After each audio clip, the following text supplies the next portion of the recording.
everyone, and thank you for joining us for this important segment for Inspire You. I'm Tina Cosby with the Indianapolis stations of Radio 1 and host of the daily talk show Community Connection. We are going to be talking today about seasonal affective disorders and the season, because we're just about smack dab in the middle of that.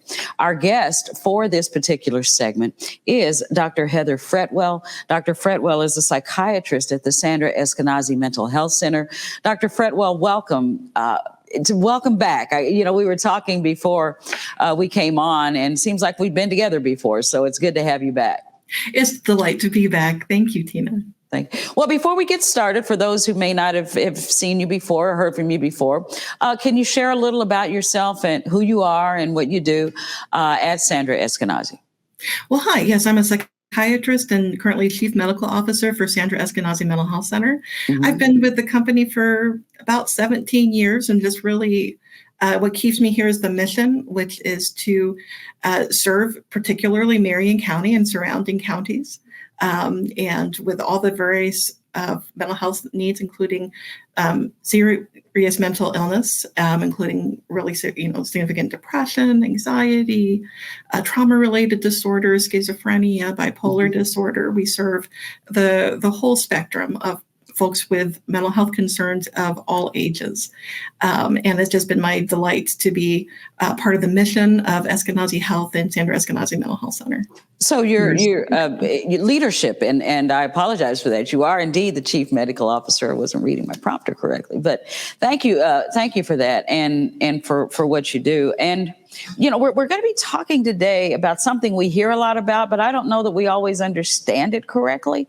And that is seasonal affective disorder. What is it? Can you explain? So in a nutshell, it's happens during times of the year, especially north of the equator. The further north you get from the equator, the more likely it is to happen. And the seasonal changing of the light and how long there's light during the day activates hibernation in a lot of mammals. We hear about, bears and rabbits and other critters. And so what happens in a certain population of us, I think, is that same light change triggers us to try to go into hibernation, but we're not actually hibernatory mammals. So we do it very badly. And it comes out more as depression and fatigue and loss of interest and desire to eat a lot of carbohydrates and other kinds of things like that. Carbs are comfort food. Why the desire, if you will? I mean, I don't want to go too deep in, but to comfort ourselves during this time. Yes, and for a lot of folks, the sugars and the carbohydrates, when we eat a large amount of them, then we actually tend to produce excess insulin and human growth hormone, and those are kind of sedative in our systems, and has kind of like a calming effect. And that's kind of like the long and short of why carbohydrates specifically. Yeah, it truly comforting. Truly comforting. Very much. So is any particular demographic more susceptible or more prone to seasonal affective disorder or SAD, or can it hit anyone at any point in time? It can really hit anyone.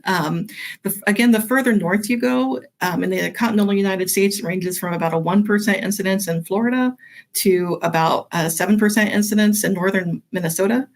Here in Indiana, we're at about a 5% incidence of seasonal affective disorder. Yeah. And I really like what you said earlier about sometimes, you don't even really know what's going on. I remember very vividly about 25 years ago in the late 90s, there was a very, very good friend of mine who we started noticing that, in the fall, he would get more reclusive. He was more anxious. His mood would, dip. And we just didn't really have the awareness at that time of what was really going on. And by the springtime, he would start to kind of shake it off and he would feel better. It took some time. But then once he got the diagnosis of the seasonal affective disorder and not treatment for it, my goodness, his winters, I think, would still be accurately labeled as challenging, but so much better than before awareness and before treatment. Well, it does. I mean, everything changes around this time. And I guess it's how we all adapt to those changes because, you find yourself coming in into the house earlier because it gets darker sooner. When the weather, like yesterday, it was rainy and nasty and cold. And, I guess that could be any day, not just yesterday.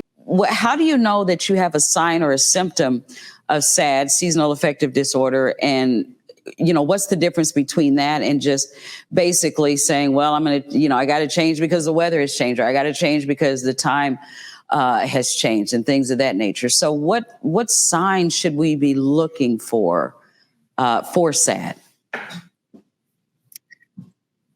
So truly a significant change in your energy. And then also, I think another big point is not enjoying things you typically would enjoy, including indoor activities.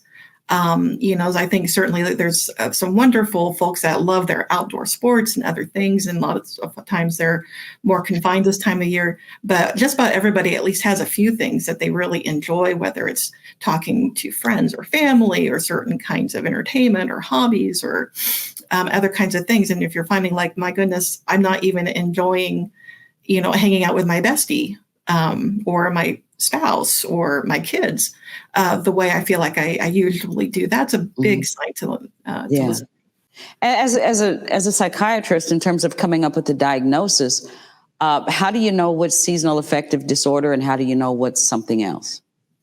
Truly, you have to listen to someone talk about their history and the talk about and ask questions about the seasonal pattern, because otherwise it's pretty indistinguishable.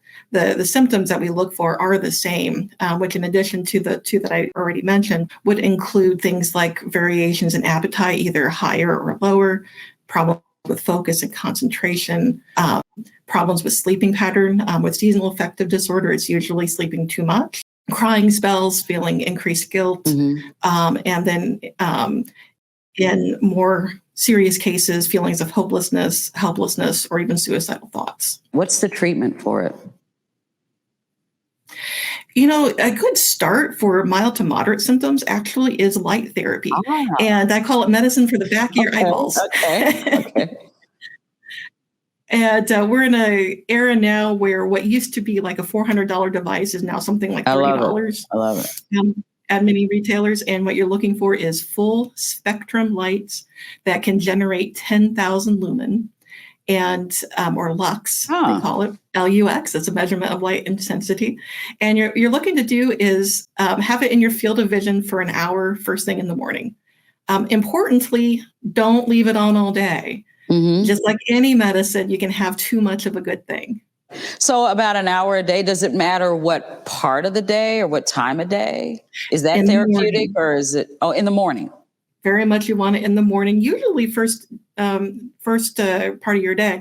So I often say, hey, if there's a particular spot in your house you like get ready in, or you sit down and have your cup of coffee, a bite of breakfast, and to have it in your field of vision. You don't have to stare at it, but have it in your field of vision for that part of your morning. $30 now, huh? I know it's quite. That's been a wonderful thing the last 10 or 15 years or so. The price on this has really come down. A lot of them even have timers. Oh, wow. I like that. That's good. That's good.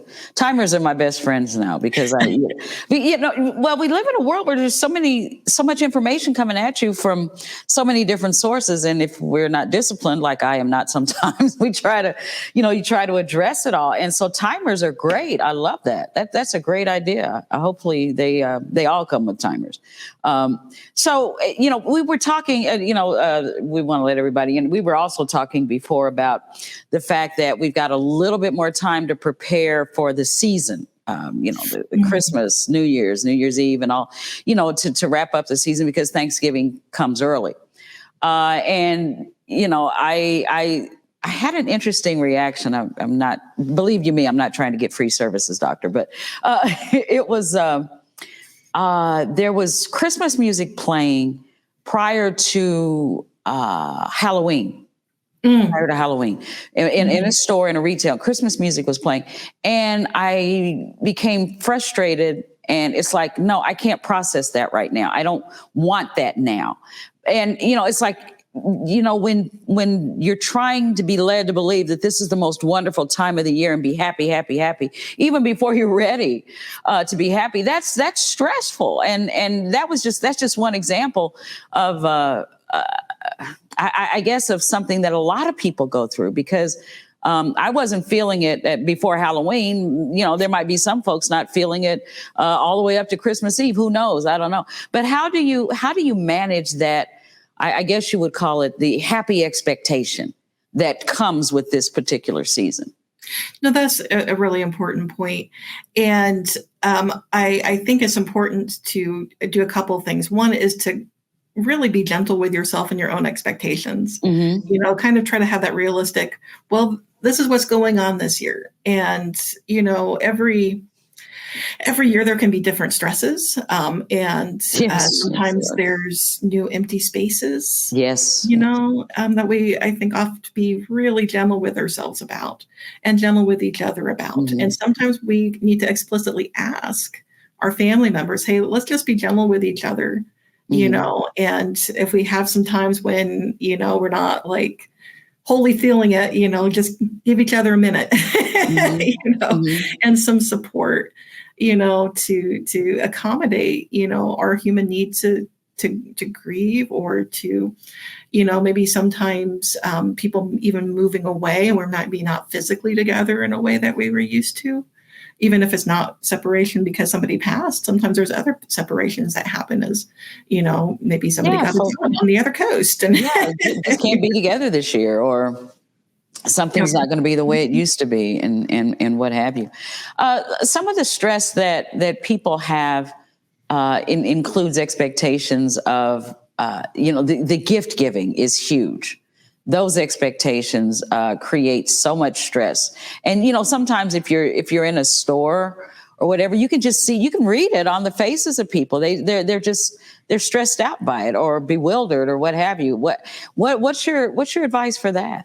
So for one thing, on all the commercials, realize that every piece of commercial ever developed was designed to create anxiety and then say, I can cure your anxiety if you buy this product or service. Absolutely. Yeah. So just be cognizant that all this advertising is designed to contribute to our anxiety. And so just talk to the people that you're buying for, manage expectations. Yeah. Manage expectations, and say, hey, this is kind of what we're working with, and it might be a lot less important for something to be a surprise or something that you think about on your own, as opposed to collaborating with somebody to look at, what can we get that you will really value, or instead of even an object, would we want to go on an adventure together? Hey, maybe our present is I'm going to take you out to the movies, or maybe our present is, we'll set up like a 2x2 basketball challenge. It's like, it doesn't necessarily even have to be a thing that costs a whole lot of money to be something that's really valuable and special and important. Dr. Fretwell, we were talking about solutions, treatments, help. And one of the things we did not mention that I think is important, and you think is very important as well, is melatonin. Can you explain that for us, please? Absolutely. I think a lot of people are familiar with melatonin as a chemical our brain naturally produces to help us with our sleep-wake cycle. And what folks don't always learn, I think, from our general public schools and from other places, is how critical really melatonin production is, and how it's produced more typically with the longer periods of darkness. And so this is another reason why a lot of times we feel kind of sedated, is that we have more of this chemical messenger in our body during the wintertime when we have less light outside. But it also gets a little less regulated. The other part is that the older we get, the less melatonin that we have. If anybody has ever seen a toddler crash out, in true deep sleep, that is like the most melatonin you will ever have in your life. Okay. And then as we get older to about our 30s, 40s, we start to produce a little less. Mhm. And once we get into our 50s and 60s, we produce a little less. And so we tend to sleep a little less deeply, a little less long. Yeah. What's really good for our mental health is to try to sleep at least 7 to 9 hours. Wow. The sleep specialist will tell you 7 hours and 45 minutes is their compromise to not exactly 8 hours for most people, and try to allow ourselves adequate sleep and then try to avoid some screen time. So why is screen time at bedtime hard? It actually disrupts our melatonin production because some of our Ah. wavelengths from like our TV and our phone strings activate these fibers at the back of our eyeballs. The same fibers actually in a lot of ways that I was telling you about the light therapy that activates. Mhm. And so it disrupts, our natural peak of melatonin as we're trying to go to bed. And so melatonin is available over the counter, and is a pretty safe medicine. And certainly people can try that if they're having a difficult time with I their was sleep. I was about to ask those that use melatonin supplements, what's your recommendation there in terms of how those supplements should be adjusted during this particular period of time, or should they be? Some people might not need them at other times of the year. Sometimes during the winter is when that really can help shine for them. It's important to know to take melatonin about an hour and a half to 2 hours before you want to go to bed. And that's about when it starts peaking in your system and kind of help What catch the about with natural flow. what about with children or young? I mean, this is adult. What do you recommend melatonin for, like teens, preteens, toddlers? I mean, who should take it? Who should not?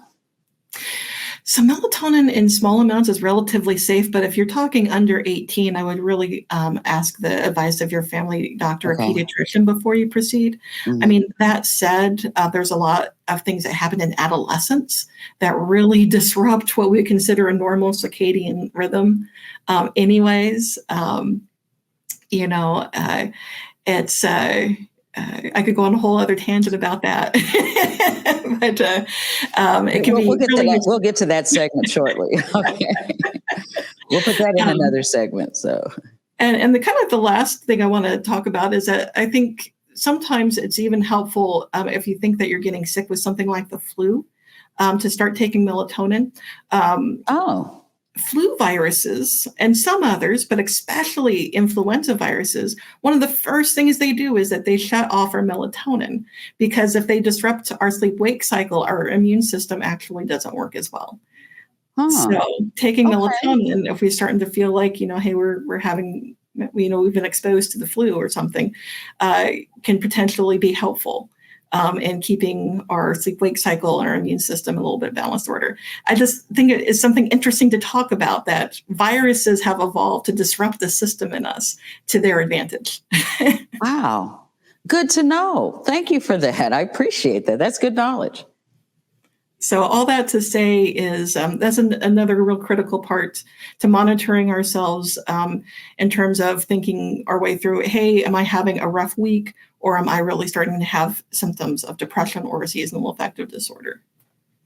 As a healthcare provider, do you have a certain or a special, I don't know, now I won't say remedy or solution, but a special approach that you really, really like, especially around this time of year, that you like to share or help your clients with, your patients with?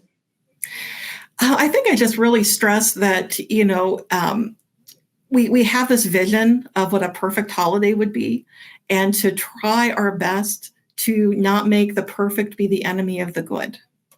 Right. Ah, I love that. Yeah, yeah. And just be like, what's going to be good holidays? Because if we stress ourselves out and demand perfection, well, we're whoofed. We're putting a lot on us in a world and in an environment where there's already a lot on us. Hmm. And if we want to make it something perfect for someone else, we might stress ourselves out to such a point that they would really rather us not stress ourselves out to that point anyway. And so we just need to, again, be really cognizant of, the anxiety that can get pushed onto us by our culture, and all these advertisements and other things, or, this displays at the store, the early Christmas music, and the early Christmas music messed me up. I tell you, I didn't even want to shop. I was like, no, I want to do this first. And I was talking in my head to the retail. I don't want to hear that right now. I want to do this, and that. But they've got to get those sales up. And the head understood. The heart was like, I'm tired, right? I'm tired already. So, there is more and more. I think you're right. I think for people to understand the advertising pressure that's put on consumers earlier and earlier and earlier. You almost never hear anything about Thanksgiving. It just jumps over the advertising and stuff. So, right, you hear about the Black Friday sales. Black Friday. Now, all this said, I also just, encourage everybody to take a breath and be kind to everybody working in retail, because a lot of my patients work in retail. Yeah. And just be kind to them because